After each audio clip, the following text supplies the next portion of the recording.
Assalamu alaikum bade wono ngammo be konton wato nal konton wala anal bade manon Suleiman Jam na channel auto mengira politico bantaba momo ben follow kan na YouTube channel auto isi subscribe ya share ya like being kalamtaro kele interview mu yalon ko leketa ker fatu andum aketa fatu tude yanin taliben so dale temo yo be laflaka diama ko to make little analysis or to put our little analysis on kuma kan wal yalon ko lafata je wala kachami yalon ko wala ke bawo banku kolen momo si diamu no le si miralo samano na njang. We make sure that banku dingol miliyalon ko Gambia banko dingol le muiti kana nene wo konon si diamu nyoy hormone mbunya la of course bar butung kana song nene de kumo e keye mol miliyalon ko they are average people and they are ko Gambians most of the time they do not go deep into issues ka kisi siroke kuma ko mol miliyalon ko moli wala fo majority of time people don't have majority of time mol miliyalon ko ka engage wo koto ibika time soto wala ibike fan engage go ko nyin to bake wo kamala ikamol yemilialan ko they take advantage of those situations ka kata or that time ka kata ka wo mulke nene kunu ndiyam tajam talib UMC la kola kunu ngam fo molye bi talib ye wole ay wole tonya yandi bari ay tonya yandi roke kuma kan wolla milialon ko probably ya te isa ansafo ya karandi wala ya wole tandala ko nyanta nyine fola nyanta fula tenne nyinni be keri ngande nyinne nyanta fula tenne ten. When he came, exactly what he did wolenga mursa kuma kan wol milialon ko ya forindi wala la wolle fo, and then I noticed that he had been going over it for quite a while.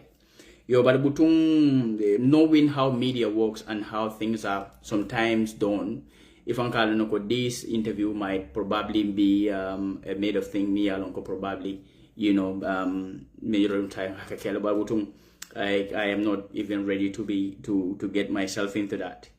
Anyways lafta nimbanko dingole kudantang ngole kacha kol mi yalon ko nga hakilo tuje afota kacha mi yalon ko taliben suda ay wolefo kuma kan mi yalon kay wol I do took note of certain of their conversation mi yalon ko te jam fa bala je bar butung nsi kumandim foje woleng unite as a political party mi yalon ko yalla ye confusion mum foloke woleng ni mansene yandiro ke banko dingol la munem the different they do not differentiate between Unite Movement for Change as a movement mi yalon ka beloring and then ye all the rights sort of purukata katamandiroke their activities in the Gambia because he registered a wall. We are sure he registered a wall because at a talbia emphasized lo ko registered a wall and I itandiro ko registered a wall ke mo bojang the same thing I way itandi and tabaski sibijeng wo fana wall itandi ko registered.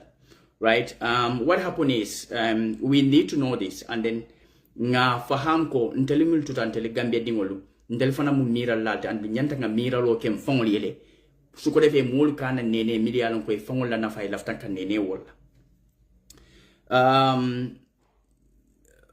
talib la diamo kono basically I tandiro chele before going into that let me quickly play this video for people to see. I will say to you what I told the LAC. We are already a party. No, you're not. So go to section 104 of the Elections Act 2025. Okay. Section 104. There's a difference between a party and a registered party. Okay. So section 104. But I do not get the reality between a party and a registered party. I don't get that. So if Fatih Talib question ko wala kabring Talib ko they are already a political party. Fatu categorically denied ko war is not possible, and we all know it's not possible. That is completely impossible. Yaje IEC leka determine an existing political party in the Gambia and the process level. Every political party you see in the Gambia, atata through a process lela, I requirements le nyininka, what requirements you should go through that. So kodefe isi submission okay. Ye nyinin ka kaitol min lebo kaitol nyibo leitandila. So kodefe is make a political party and then you can get engaged into political activities. Abelare wolenga. Signing Talib ko, they are already a political party. IEC fintele ye tandiro che ko tele requirement o munke todum fang unite la ko wole nyanta ko wole provide.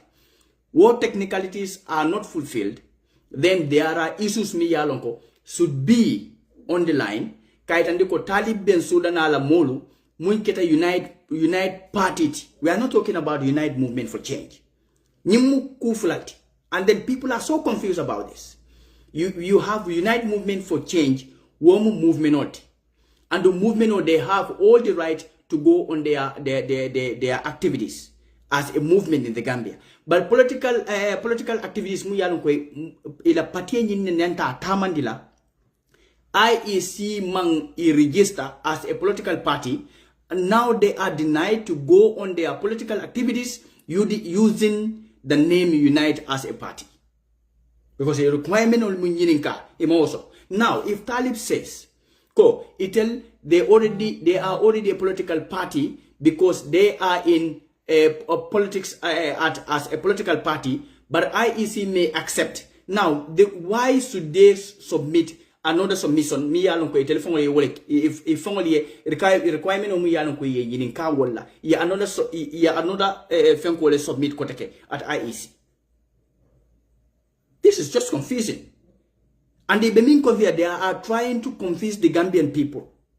Because Talib Mampare anin tonya ina bankudingolka.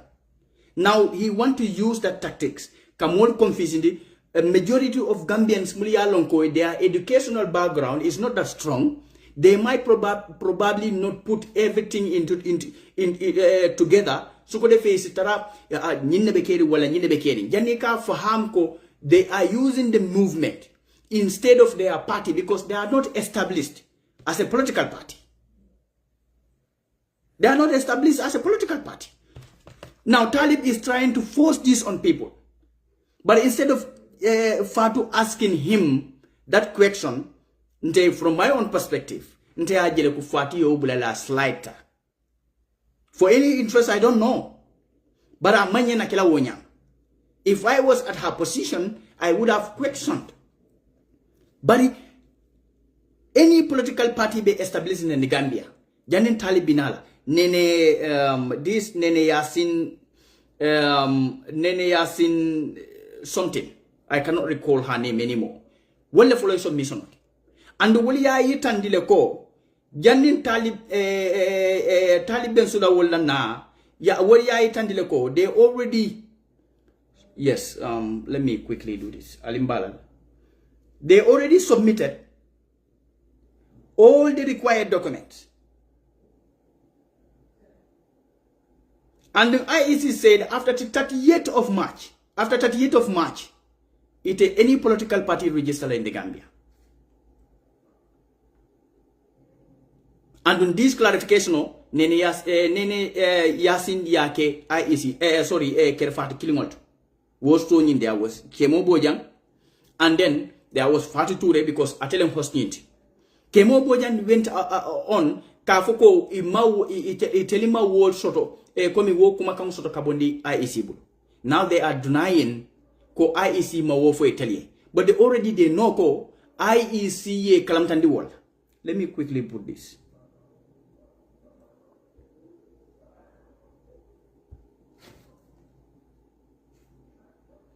Sorry, mbe quickly. All right. Now the point is, let's put it this way. Nene ya itandile ko after 38th of March. IEC te any political party register in the Gambia. But Talib Nalamulu, they still went on ko kafamule ko they will be registered and they will continue to engage on their political activities. But instead of the point is, instead of using Unite as a party, Unite Movement for Change, ibe use kang, because wo is already a movement mi yalon ko is registered in the Gambia, and they already have their executive members mi yalon ko lafta ko kun kela isa keno nyimbanko kan, unless and until it is not politicized. Alika talib la kuma kangol moide as hanya diamu barabika pareka political dundige directly. Now he is engaging people, but he is doing it indirectly. Continuing with. I will say to you what I told the IEC. We are already a party. No, you're not. So go to It's section not. 104 of the Elections Act 2025. Okay. There's a difference between a party and a registered party. Okay. So section 105, Fofulade Dordiwa here for registration. But section 1... But instead of saying, okay, why not ask him? What is the difference? If there is a difference between a registered political party and a party, then you should have asked him, what is the difference? Because I tell you how long, he is trying to let Gambians know, then if I was at that position, minimum difference for Gambians, for the benefits of your listeners or of your audience. Says you can have a political party for advocacy, to be part of the political landscape and discourse of your country, to influence how voters vote. But the only thing you cannot do is monologue take candidate to the party. To do that, you have to be a registered party through the Independent Electoral Commission. And for section. I completely deny that. For any political party to engage on political activities in a particular country, you should be registered and considered as a political party to engage on that political activities. Anyanda kila wole nyama. Then anybody else, why not nene fenka woli? They do what Talib is doing. If Talib believe ko unite movement for change, if Talib believe ko unite movement for change, if Talib believe ko unite movement for change, they are already established as a political party. Any other party party miyalonko ye submission okay jani tel bakela, then Wolfanang they also have the right to do or to go on their political activities in the Gambia. If that is the privilege that Talib has. So understand? Yeah. One day, we don't like to use the word party, movement like. We think it's vibrant, it's young, and we believe movements they win elections. So once we are registered, we will still be a registered movement. But when you make a party, one day movement. Okay. It's going to be a political movement that will continue. It will never stop. Yeah. Look, this boy is playing with the minds of the Gambians. What is a party, a political party movement? You are either a political party or a movement. Now you should be clear to the Gambians, Afam Molieko, your stand as a leader. You don't have to confuse Gambians. All that you are doing is to confuse Gambians. Because specifically you are not specific to the Gambians. Are you a political party or are you a movement? Are you operating as a political party or are you operating as a movement? If you are operating as a movement, Gambians should now understand that you have all the right to go on your activities as a movement. But you are denied to engage on political activities as a political party. And the IEC do not deny Talib and his people to engage on political activities as a movement or onto their activities as a movement, but they deny them to engage on political activities as a political party. Because your requirement on they have technicalities miyalonko imawole fulfill and they should go out about and fulfill the technicalities. Signing Talib wala ila file ol belaring IEC. And the might and ila ko altel mu political party leti. Now he is trying to confuse Gambians not to be truthful to the Gambians, kaitandila ko ntelide mbelori nyineto nga submission kele but IEC denied us. Kaitandina konsi no political party. Now let's put it this way. This boy is playing with the minds of the Gambians, and he is also trying to sympathize with the Gambian voters. Alika nyinkiri mbaso mumbejete nyisien nyi wuloni nyimfenkon bebe kedinte. All that he is looking for is sympathy from the Gambians. Imagine the government is using IEC to attack or to fight Talib and his movement. The government is using IEC to fight or to attack a Unite Party. Sai modol muliyalon ko they sympathize with him. Dol safono Sidi Njai le yake, wala Munu Sabal le yake, wala Kar le yake. Somebody and someone else is behind all this that is happening. All that he is looking for is to hide behind the ordinary Gambian. So, if you have more sympathy, so Taliban mumbe kekan abe o tapale abe o kekan. Ya nina na mute mami na moli foi ke la moy dalle la ban fo dol ke la moy kumol la ba fo dol ke la moy singol la ba bar harama dingol nim mobe diamula ngaka la je ko nyinna ko diata nyele wala aka min fo le diata bar ngal la moy kuma kan mu yalan ka ko le fo abe na fala nyaadi len tella min sama si fala bi je. Believe me, movement more than any reforms. Okay. Movement more than bring people along, the masses along. 1965, pro-independence movement. 1994, anti-establishment movement through a coup d'etat, armed revolution. 2016 is an anti-autocratic movement. It's a pro-democracy movement. Pastef saying win me is a pro-democratic movement. Yeah. This is Hungary. We have Viktor Orban. Yeah. One of the politicians that break away 18 months before election, start movement, move in because people wanted to take their country back to Europe. It's a pro-EU movement. Look, this movement thing that is going, that was, emphasized in the interview, is only to make Gambians go. Movement has no difference with a political party. Movement wale come movement wale symbol what a political party. They just want to install this in the mind of the ordinary Gambians. Coming kaitandila ko imagine Sonko wintale a winter movement wale atina winter. Look, it's a different case. Sonko wintale atata independent sonta wala. But he was backed, the majority that backed him were political parties. Janin Sonko kanana, PDS lebije. Janin PDS kanana, atodum fang, PS lebije. Wo PS muliyalon ko wolye bankota and they rule Senegal for years. Probably a decade or two. Abdou Diouf la watola. Wolmu political party eleti.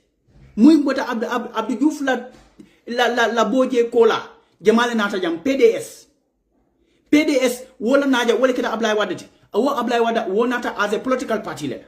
Macky Sall nata nyadi de as a political party. Sonko was only denied not to contest because yala political party ni wole ban. Yala political party le ban and ya ban to tilimbali aleka. We cannot use that as excuse. We cannot use that as excuse. Talib is playing with the minds of the Gambians. And then Talib does not want to take responsibilities. When you have a leader who does not want to take responsibilities, leadership mu problem multi. Janimbe diamula. Ale leadership mu problem multi. Because Talib kata nyamina, I think people need to go over his words. People need to go over his words. But look, alingan sodrong benala step by step, and then we will make sure banko dingulia fahamu mosi falling that they are dealing with. Yeah. So we believe in movements, not even elections. So as a registered party, we are still going to be a movement for change. Now, what is the difference?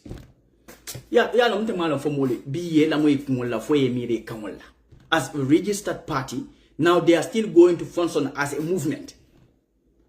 Now, what is the essence of you to register as a political party when you already can operate as a movement, and then you believe that that movement can bring change? Let's put it this way. You believe that movement can bring change, and then you already established a movement, is already registered in the Gambia. Why are you killing yourself to register another political party in the same name? Come on, Gambians. Nying is just like when I'm tulendronga ad. We are making it difficult for ourselves. Wala nankale ko Talib is confusing the Gambian population. It's confusing the Gambian population. Akakuma ko wole bondi jana ya kachandala ko ni nyimfo. Even more believe in la and near more Gambia, they easily pick things and then they easily fall for Kumakon Mulialan, they do not even realize Kojinema Kumakon for Tinya. But we will not leave it at that. We will continue to Yaje Molika sitting Jai in Kanyamin. You see, Sidin Jai was questioned by Sultan, and Gambians felt happy because Sidin Jai should be questioned. Kumakon Mulialan Kai Wolf, Tilimbalia, Minke Banko Dimola. Sidin Jai is no difference to Talib Ben Suda, or Talib is no difference to Sidin Jai. A betrayer remains a betrayer for me, and Talib is a betrayer. You cannot qualify him more than a betrayer. He betrayed people who have made him who he is today. And Banko Dimola Yanta wo faham lale. Banko Dimola Yanta wo faham. Let's quickly go back to from Ila interview. I also picked. They talked about Ngamoy Fati Anyininka, the construction of that road in Bakau. Nialonko Natalie ya Kungoka Wura Fati Anyininka, that she heard from people. Nialonko ya itandeko they are supporting Talib. But basically, Siloning Abetaka Nyamini Nisamaya Taraje Abe Mulbatan la Milialonko Lebo, and we have seen in numbers miyalon ko keta silol miyalon ko baroye ko kan wuranu ye bulaje mul torata sama kono mol bi kala bumol fangol seniyandino. The same thing can happen in Bakau. If that question is raised, Talib should have taken the responsibility kontele nyi wura andu na the data atelebala atelebinala koteka ya la credit ni ntaje. But the matter of fact is, now instead of taking the responsibility, aflenyinta borita sita aya kodi wola alafta katika kadi mansakundala. Ko mansakundala nyanta ka responsibility ta, but they are not ready to take that responsibility. You see how Talib functions. When he have to take the responsibility, akakodi ala adi modola ateta si. Now, sorry, na atra wo siloning be credit le bije mi alon ka nyanta talal ate mansakunda to fon fulaje. He will go directly, he will say, I was this and I was that. Now, instead of taking that responsibility, because he tells Silonium Kumasi, instead of Yafu Molie, mini bo Siloni na quarter, mini Yantakila was Siloni na quarter, he now totally rejecting his responsibility and putting the load on the head of the central government.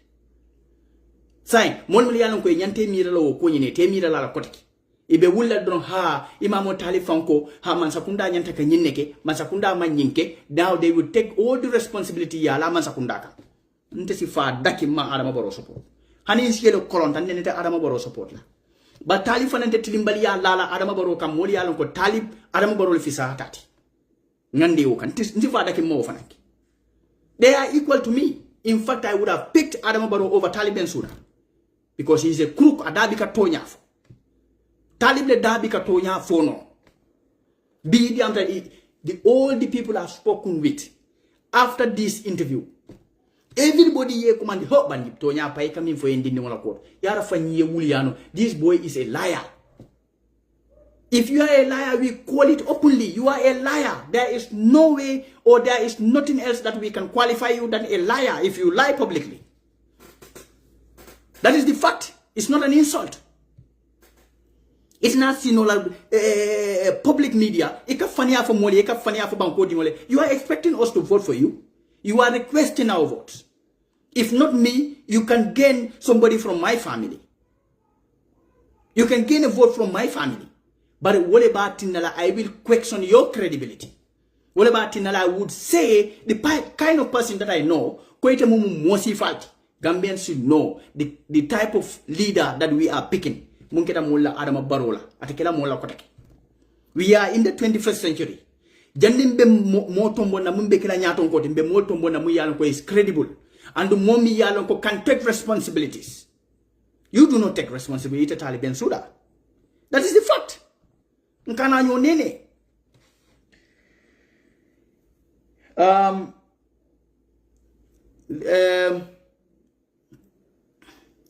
Mama, because I took some notes that I want to get on.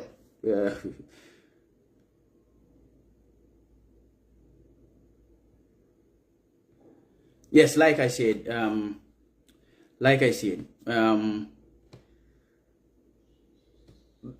Mantasi Alabaki.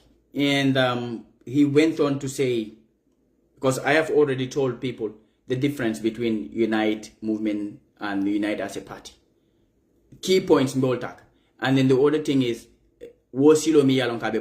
instead of taking the responsibility, he is putting all the blames on the central government. And they should question Talib. Saying, if you are not able to take that responsibility, why starting that work? Why starting that work? If you cannot finish the work, why starting it?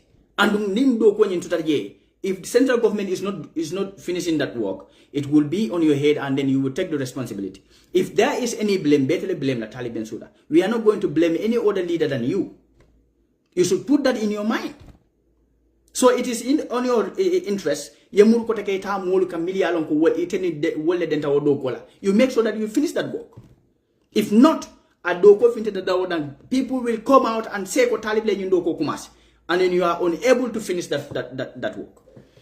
The other thing is, he went on talking about this Sabah Sanjal, his journey to the Gambians, and then he is ready to stand as a party. And then it is obvious that Unite will win. That is his argument. And Atada found to a point that I could fight today, if near Fatu Fangol Sin Walla Londi as a candidate, Fatu be win. Now, what makes him believe that is he is still playing with the minds of the Gambian, because I will politically I will along. You can lie to people, you can convince people, you can tell people whatever that you want, unless and until coming when you are doing politics, you can lie to the people, and then whatever that then you can do what you want.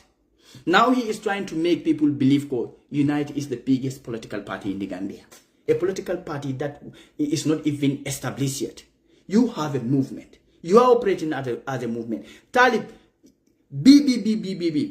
Talib la all the meetings. Talib I meeting all beke as a leader on the Unite movement for change the umbrella kono. Ikake one town hall kono. Ifongol la biro nyinto ikake wallet. If Unite is the biggest existing political party currently in the Gambia, if Unite is the fastest growing political party or movement in the Gambia, by now, ngamilon Talib Bensouda la quote.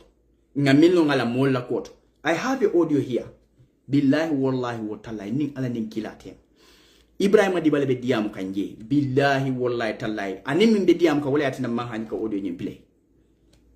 Ako wo mariye ko ibota ni Ibrahim ni moya ba fula fonka tonyal fonka fanyal ako sign ibota United Democratic Party tata Unite law ako Unite law le but ye ni expect to their expectation is not yet fulfilled. Ibrahim danka wolfo billahi wallahi wa taala ako to their expectation is not yet fulfilled. Now what they want is they want to proceed to September. Before September, they will be the biggest political party in the Gambia. Now, Ibrahim, they should be given a time to September for people to notice how big they are. Because right now, if they call for a rally, probably to their expectation might not be fulfilled.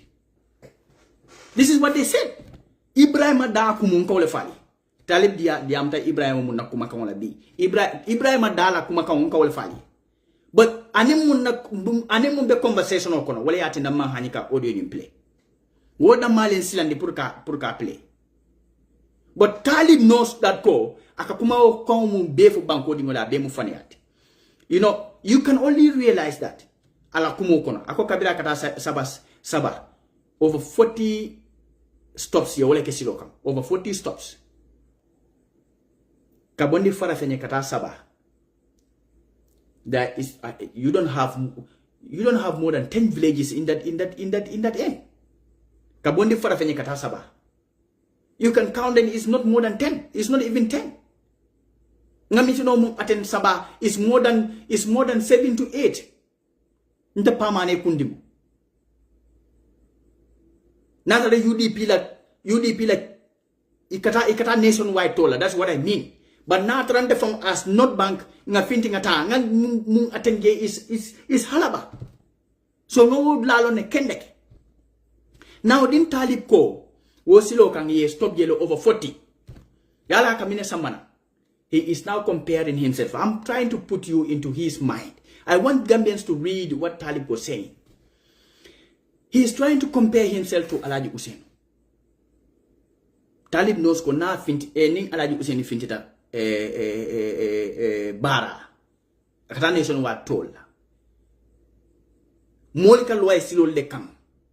Ko yite kola mamoje andi kola mampare ka moke mansate nyimbango kan mu yalon kasi nyimbango sambano. Ay wo jele ke bali fintite diamuta merol fintite diamuta mo finkiri ngol fintite diamuta mo mol mbesilim puspusol ko ne ke puspus bulo ko yena mol mul yalon ko bika dulaje ka wol fangol bulo mutaye sambanan. He took reference from that. Kaytandi mo la waw man bena pasa koku dude gis mune president bila buga gis kan moy president moy Taliben Sudan non mune legi ñu isi koku mu ñaanal ko ne ko yow Talib yow yaay doon president. He is trying to convince Gambians ne man dama doon president. Léegi loolu ñooñu nga xam ne gomuñ dara nag ñooñu nga xam ne they are still sitting on the fence di ko xool ndax dina ko meek wala du ko mun a meek ñooñu ñu jump on him because moom mooy fu mu nekk nii instead of moom nit yi jaay ko moom si boppam mooy jaay boppam. Talib le baax fa nga waa fi kan because ay minje no mun ka ke UDP wo ku kinu wala ba hakilo ko na bole fo kam moli. In reality, if Talib can come on a public media bragging about things that happen that occurred on his way, kafo mode kontem nte ke baye nyini nek there were tons of cameras behind him. Muna na wo camera liman finti ya itandi wo ke ba ko fo Talib edamento. I'm talking to people with senses. I'm talking to sensible people. Mol muliano ko hakilo lebela ike mira kuma kan muliano ko le kafo. Muna Talib mawitandi mol. If he is that serious about statement of me yalon ko ke bay wolef.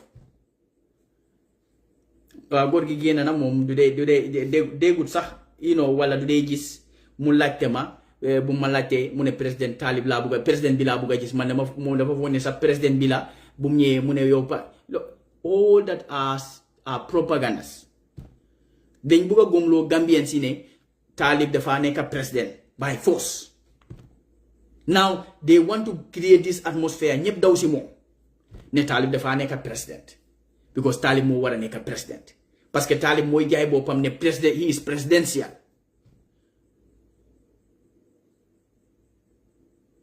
Ibrahima difa tok na fi ne Talib is strategic mom Talib dafa xol lu mo defé lu mo jëfé ben affaire.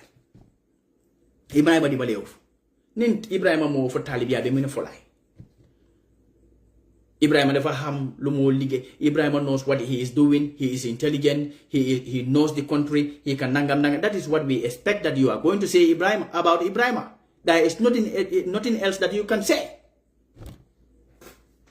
Now the point is, if you are that strategic, you were in the United Democratic Party as organizing secretary.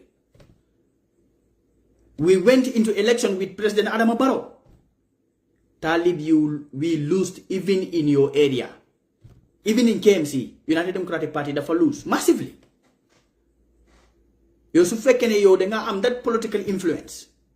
Te yow dang di mëna doxal sa xel ci politics. UDP mënu la lose fep bem des fofu.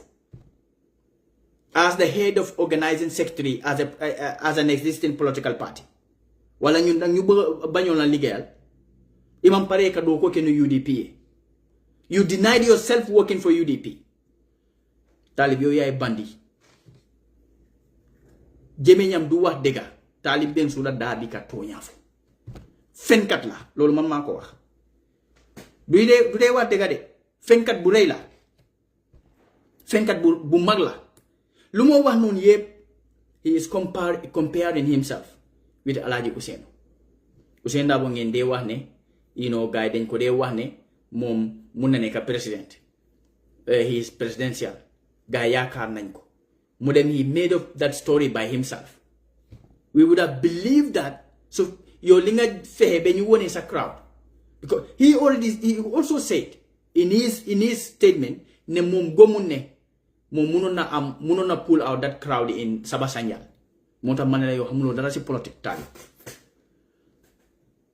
moo tax man la yow xamoo dara si politique yi nga Saba Sanjal su man mii su ma jëloo 9 moto wala 10 moto ma dawal ñu wax yëpp duñ ko wax taali yow wax yëpp duñ ko wax yow xamuloo tous si politics xamoo dara te gis nga Gambien yi dina la jàngal te fu ñu lay gën a jàngal politique mooy Saba Sanjal lii dama bëgg nga bind ko laaj ko Maimouna Gueye bu nga liggéeyal laaj ko waroon nga ko laaj soo ko laajte woon moom dina la xamal lan moo xew in reality lan moo ko dal in Saba Sanjal moom di su la buggee wax moom dina la wax gis nga ñooñu ngaa jël foofu di yuuxu foofu noonu naan la taalib nii gëmuñ dara si yow toppatoowuñ la sax gis nga moment boobu nga jógee foofu ñooñu fàtte nañ la loolu man maa la ko bëgg a wax nii nga dégg ko you cannot play with our minds you don't want to take responsibilities yow da nga foog ne yow taalib yow mun nga ñëw rek nga wax ñu lu la ne after nga dem this United Movement for Change issue dangaa jël Gambian si de nga toog suñ boppay that should not happen and that is not going to happen and we are not letting it happen du musa am te duñ bàyyi mu am du musa am loolu bu ko sa xalaat taalib sorry okay sorry about that sorry about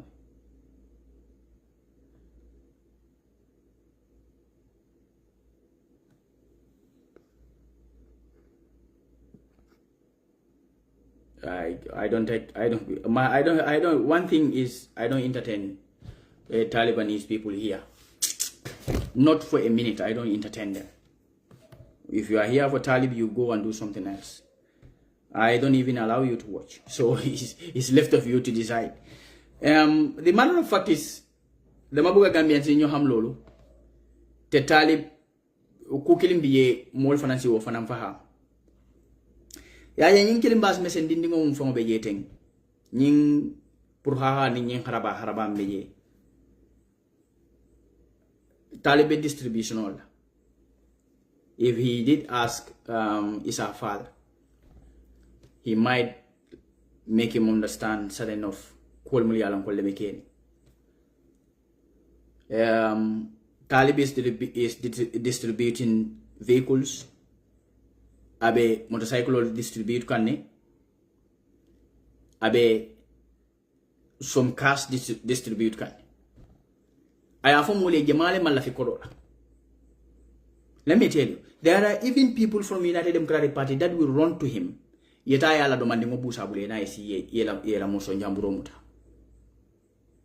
you want to buy Gambians, they will eat your money and you will not be able to buy them. Because Talifuma Funeka, I'm not halis do problem. You want to show Gambians na yodeng am halis. To your sa politic halis nga ko defe. Dinañ leka sa halis te Gambien ni duñ la votal. Su fekkee ne nga dem ci ballot box bi. Li waxon na la ko dina la ko waxati. Additionally, Talib Bensouda na nga xamne ya Isa mbat nga ñum fo man nga ñum fo man nga kan wala. Man nga ñum fo man nga kan wala. Yaje ku dantambe kering mulsi wolong andum be diamu kam banko di ngolle ni moye sang let's put it this way nga sandiro bonni ye ni be moye do ko la damma akejo karfala ni bay do ko damma la akejo karfala ayebula min ikoleke because you are under his authority nin talibi alla kartel sangali bulu because he believe ko kodo babulle asala kartel san min he believe ko kodo babulle asali kango san min talib believe ko kodo babulle asal tella nyanto sanno min sai na teli nin talibi e kodo ta ako anata ya al kango le san ali yo kodo mutabul wontam problème ibe sulo mun kuruntu kan wobi ka kores fa nyanta kala manole kambang fo karo kan nembang fo bere wule ngokono len parce que baate kurundu kan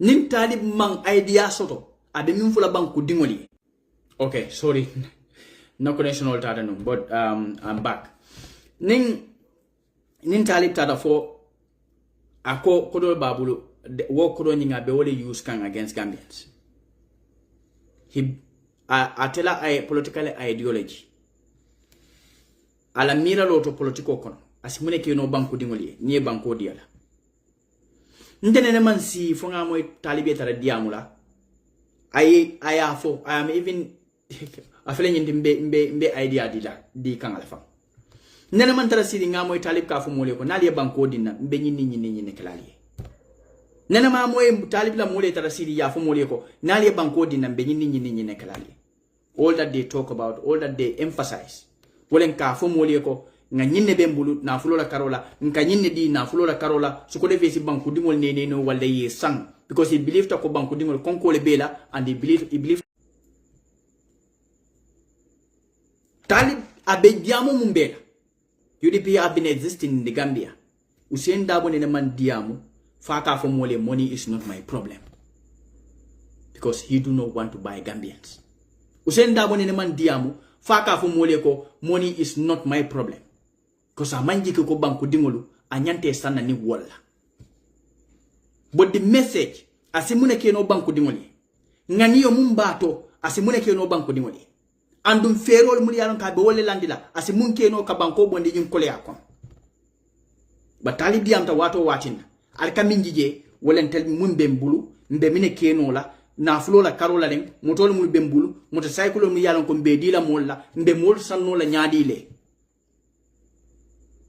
yalon at the end of the day mune beta kela abe kela political enslavement ibe labanda molle joyi andila politiko kono e lafta min nambe wole kela iman la fimin nenta kela instead of Talib be working for Gambians ala man betan kala wala ka ke president now what he will do willing ate Gambian so lebe borla ka te satisfy nyaton ko kurungo ka ci wala nyam andon ni nyaton ko ye sang aka ci wala nyam janite do ko ka janate do ko ke because atela siyo ko ne carte file pour ay do ko ke bar momu yele carte say bulo kono dum fo kanwole be bul mum batini nyanta wo londila wo kango kan ka fay ko nyinne atina nyeketen parce que nyanta nyinne kala wala nyanta nyinne kala nyinne atina nyeketen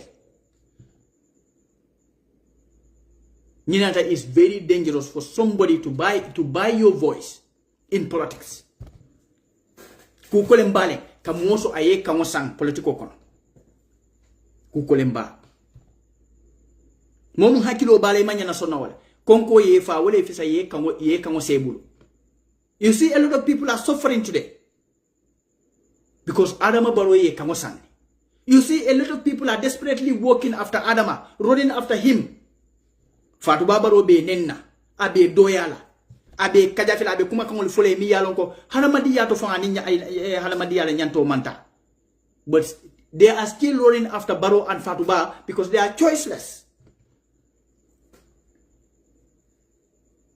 anu ko kilimbo fula banko dingoli Adama Barrow le halamadi yata katambi taliben sulati Gambia be situation mun to bi mansola nyaton ko la mum ma lonko ika wulle so manda ita bitko ila dindi ya wato la ila fondin ke ya wato sometimes ila ke ba ya wato fongola yeso la da samola ita bitiki tiya ya donto mafo ya sande ya donto akoy ila kunun ko julobe janne ima wojo binte donto la da samola. You know why? Because the majority of Gambian people, the average Gambian people goes through this. Ye konko lone mindolone. Talib Kabila wuluta fo bi. Anene malo mune konkoti, anene malo mine mindoti. Oto balo nalo ko pamani amanda sama bi. Mo ye millo wole ke nyabo. Ni man konko lo ima mindolo. Italo na ko konko ka modo mutale. Mo muskeba mu yalon ka mi misranding. Walla be jine kajad. Walla be wulli. Wala abe ladoto abe jara sukuta jara kanikunda jara tonya taba jara nangam kunda awuta somanda ay mono tabi sukuro mu aba kela kona masutono. I am talking about leaders media lonko e nyanta ya lonko mero lebe wulo kono media lonko ka wuli somanda e solata dasa mole masoto ye wuli eta ye la. As a leader, you man see no. Because you are thinking about those people. We do not need leaders right now. Media alon ko ifangol kumol damma. Ye na state also ke politic dulati. Ya ke barbecue dulati. Ida malika party. Forgetting that there are people media alon ko ibe laring ikono kensemo. Ntelebe nyine foka. And you can tell jamaje nkatale diamula. Hani jututa nas kenon fanan kono kensemo bikalla. Bandin tel kono kense ngol yella lo malla alon ko badi ngol bembulle mul yalon ko kono kense ngol kela ngalo ne munem foire yati mbota saate min to yalo ne konte yalo ne ko munem foire yati ngalo ne ko dindingo kelale yele kono kense ngo billahi wallahi tallahi hani man la fila wulla subay ka wulle yalo mun ke wulindi konko wole ke wulindi. This is why I know ko hala madingo ka ngaybele andum konko ka mo ngaybendi. Talib malo muning konkoti. Talib do not have respect for people. The only respect that he have wole momi yalon ko wole bala atela desire fulfill. Nya Talib la alfal da malebe UDP. The only person he cares kabra be UDP wole Alaji Usenti. The rest alama adukara la hako bone they are all bullshit. Nakke bal jele media ko kabin Talib Ben Souda be head of organizing secretary yala in UDP kodo ning activities ning strategy ning fenkola kabin be foko Ibrahima Diba Kay wole long alfali katara je media ko ke nyanta katara itel nyanta katara UDP la VIP le kon Talib Ben Souda la leadership ko ikela bungol mul fonkono billahi wallahi taala hani wulo dundi jate la laji nsedol bijam media lon ko yo witness le ke bali so manda juno e ka complain Talib la kola e ka complain mol la kola media lon ko they don't take care of them ye mul be la kola complain they are all out of UDP today. Muni atinna funding kele kata politiko kon e nyabi katala lodin fenka namanke telefongol la nafa dammaliti muni atinna ndelika egoist muni atnan kamera ko naman kentel ko molta manya na kala moti Talib nyindi amu mum bebe kering nteli ala kumo fayin na kumo fo wallahi kumo fayin kam bala kumo fo la jang is only because a man fenji naman ka fango dam mala na falti na tare ko Cairo len UDP ite political party so la nyim banko kan mumbe Cairo di la nyim banko di wala katambiri UDP na tare ko tilingo le ite political party so la nyim banko kan mumbe tilina katambiri UDP la fo banko dingol la nyato tale ite political party so la nyim banko kan munsi wo sambano na katambi United Democratic Party and Talib benu wolto ayen tele tarajen tele ya welcome nga do ko kae nga moli convince in on social media nga kilo ke moli yen nga moli den Talib la kola dindi meram nga wobe ka tel la kola nga ke meyoti nga bula nyabo moli kon nen Talib ko amam fenje banko la ko ay woda maliki je UDP ma wodi no Talib Ben Souda naka buta UDP ay moli chikaye samba ay molu samba fango da mala na fale kan anda kana fulo mun dila ka bondi mo dolle bulu aya dila ana mi sunya United Democratic Party nde pamani ntele yafo Talib jubut te fenkat la loolu man maa ko wax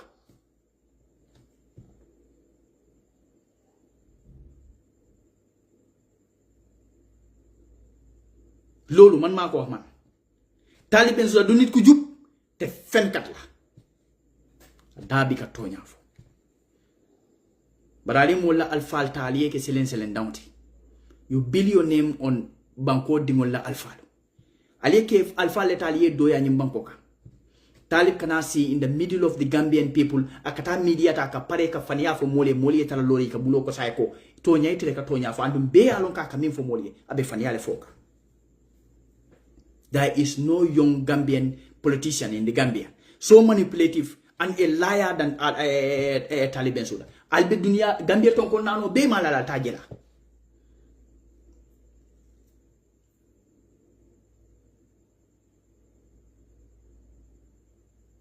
Talib man fenke UDP le a bekai.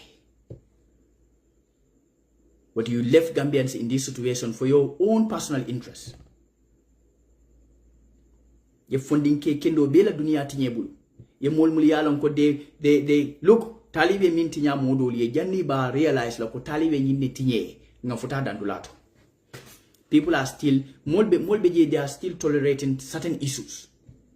Halala bula wonyama nyinne yatin. Balungo besile ye ba fola ko ninga hada ino ngalla moy pamane kamin fo. Kon tay fo fo jalon ko ngamo ile alfa ya fo alfa dol ba fola nyinni mbafu itandla la ko albe min to almantra ko kendoto. And a lot of people are there mingling with Talib Bensouda, going and coming. People knows it. And they are so disappointed in you people. I would say it openly. We are disappointed too. Hey, nyimbang telephone kel mandadu nyi. Andong sorry, bide na internet of malo meng andong adiamos ya. But in funding ke kilinta funding kele nyanta kanyim banko samba. But funding kele be is just unpleasant that ko. Mfangul kungul da man kola mantra fenjeka. Alinga katanga banko ye. Alinka kala political use to make names. Pour ngam fandam damade da. Ngo diamo siata mansia. Diamo kita nyawonya. Kodol bijeng kandale lawo kanyanga nyala kangang kangola kangang fengobe la kang andu mampare kafo andu wolem tonyati mi yalo ngonte fo man hani ngasi ja ngafo ba woda mali atine man Ousainou Darboe ke president nyimbanko ka because ite mo tilinding kilin sambala nyimbanko ka mu yalo ko ba fola ko Alhaji Ousainou mantili katambi wo maliti. There is nothing mi yalo ko safo ko be Alhaji Ousainou question la wala. Karte keso ma sindi office okono mi yalon ko is a public office. But asita jana as Minister of Foreign Affairs. Asita jana as Vice President. Nte yo wato kalamtane. Ninka fintin kata campaign la. Akaki weekends leti. On Saturdays, on weekends, mostly on Saturdays. And the war campaign okono nene man government vehicle yiye. Anene manki. Hanala official vehicles from akato swolo kono. Aya fansu moto tangata campaign la. Ala you send the taro office kono ama motora la. We tije ita realize la fangu ko vice president le be sirinja wala minister nangam le be sirinja. Je wo kay sole buli president yala. You what else do you want? Ilafta ngamine fintindi. Do you want us to create a stolen property miyalonko ndelefamo malonga botamintol? That is completely impossible. We can only tell you who Alhaji Ousainou is. But Talib believed that if not him, is nobody else. He believed he has money and he believed he can buy Gambians. And Talib la maniata ko naman katete amanke modoti. Ninati la bota United Democratic Party. Kunate manke candidate oti 2026 modo manya na keno lati. Alhaji Ousainou te keno lati because banko dingo lafta tella. I will follow for. bari asilantala ning alaji Useni eta election la mi yalon ko le keda flag biara election odi asilata wala talim nyanta tala no o flag biara election abalo no fo moli laftala fo mol man lafala anyanta fantes la wala foloto nsina long because there are people muli yalon ko lota je itata je but Talib should have tested himself ayalon for he has political influence in the Gambia or Amaso janaka findi banko kan anyanta fantes la no UDP ka bondi woto ako na man kate de modonte a finti ta ayala fansu movement o lo and janda kan fansu movement o lo hakilo bota nyin Talib said they submitted ako ye submission of ye femko submit le 1 million ka janni ka because anyanta kila no 1 million net pour ye political party lo no inyanta wole dundila at IEC inata foko ya la fale yake 2 million but Talib ko ay wo dundile kabirin kodo nyinna amount of 1 million alila moy na kendeke andum kabiri wobe keka wotumo Talib ben sulana la mol bebe United Democratic Party wotumo manya ka bon laje almost 3 months before e bon je woto Talib ye nyim ala preparation de dale janning afanga be bon la UDP well before I bon the United Democratic Party and the United Movement for Change ya register le janning Talib be bon la UDP woto nyin jam fa de data le janning Talib be bon de ka UDP Talib la konta bulala nta dendila nta alimbala nimparete nyina fonga na wifi restart but the matter of fact is mbe conclusion o kala daminton na diamo wolen kayta ndi banko dingol lako Talib ben sulala tapale ya mol kana bula wo nyama Talib ben sudaka tinyaro mi yalon ka be wole ke kanyim banko ka aba fallamal abe nyumum be ke ka be mol lenene kan dron ha antele political party bati jannin september antele be kala political party bati fo mol fo Talib leta molti ha nin sotala 10,000 wala nin sotala 50,000 signatories la jannin 3 days wala jannin 24 hours mbastola because I have structured all over the Gambia for Talib ya mina ko si selle be ke people have their voters cards inyanta kadi molle la pour ya tano for Talib nyata ko he speaking to Gambians but won't bend them fent yala mum fent nin Talib nyama tala kuma kan wol kono ndel mun kala moy nyaka na ma nin Talib ya mira kon telmu nyama to leti ngam fanka nyama to bari wo kana tin ndele ke nyama to nin Talib ya mira ka sin sannole nga mutaye fe nga itandala ko haisin sanno ba wo mati na ya insan nkana son Talib yensa nkana so wala and wallahi momu yesan ayeke nyawo nyanga lonko ifangol inyanta kila wala nyanga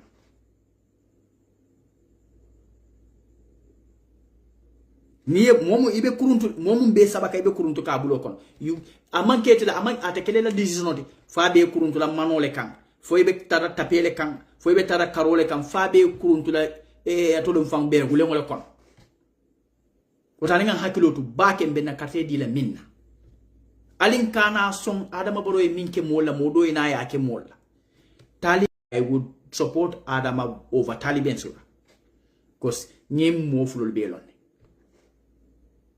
nyanan nkamim fo janni mol fangol yalon ala man be tankal ala ma ala kana o ke gambe di mol ngani kon wala sonno mol kon ka carte fay Adama Talib Bensouda fay si state house ba wotul mol fangol balu no wotu mol bal yara fang pamane ka mol kalam tan ni nyinnela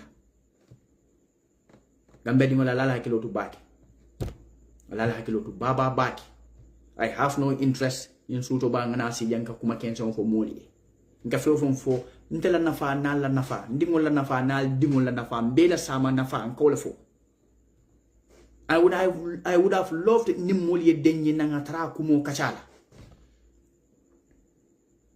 but there are realities we cannot turn our backs on. There are realities na finti tan tedia faham nyanta nga banko dingol fahamundala. Because banko kuo nim banko bere dentala. What we will not allow little kids to come here and play with the minds of the Gambian people. Talib do not take responsibility, and then you are not expecting him. Aliyake leader ta responsibility ta. na fulo mbe su nyata talib la account ko no KMC nkali fangol ya fahamle ko do dun tajele bara ma dun taje nyamin in his own account ndemalo fu gambe dingol fo dum Allah tamina la ko teke nde fangola account ko do dunje bari malo nga dun taje nyamin yo domi adama genna tapale ki taliben sula même bu fekkee ne ana yoo xamante ne is logique même bu fekkee ne loi tiyewu ko flagrant loi tiyewu ko si doxam bi loi tiyewu ko si loxo ne ko lii yoo yaa ko def te ñu mun a wax ne moom moo ko def waaye am na yoo xamante ne ñun xam ne lii bu fekkee ne taalib xam na sax loi mu protect ko wala mu xam ne lii su ma ko jaaree nii loi munuma tiye gis nga am na lu gis nga ñu jàng loi ñoom ñooy tapale loi mulie loi karan wolle ka loi tapale ya andum talib hana ma loi karan bari ka karan loi la wota alonne ko nyinni mbakela sama loi la karola nsi jenke no te mbuloto bari wo mati na sunyaro mi yalon ka it's very serious ye account mume ya chika e kodo ketela account kon bari ko e mano jamale kodo ketela account kon andi manni nin karo ke jamale kodo ketela account kon alko on ten tapale yata bar because talib imang jolol tayas ya bulos ko imu sumoleti alkal man almal hani saying almal lako aka sunyaro leki wala sunyaro ke banko di ngola nafulo ani sumbali dunia kono ibika sonko sumole muti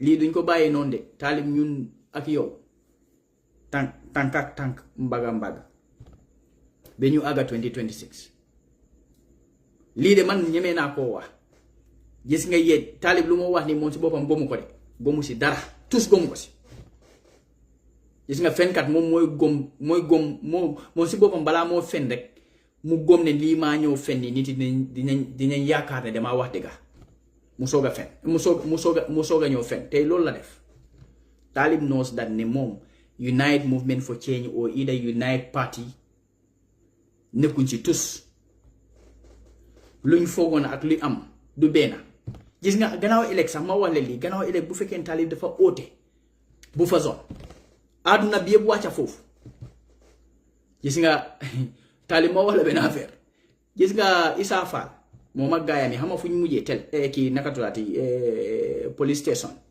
si affaire yi sound system xam nga yow fooy mujjee sa gaay xam nga fan ngay mujjee ak sa gaay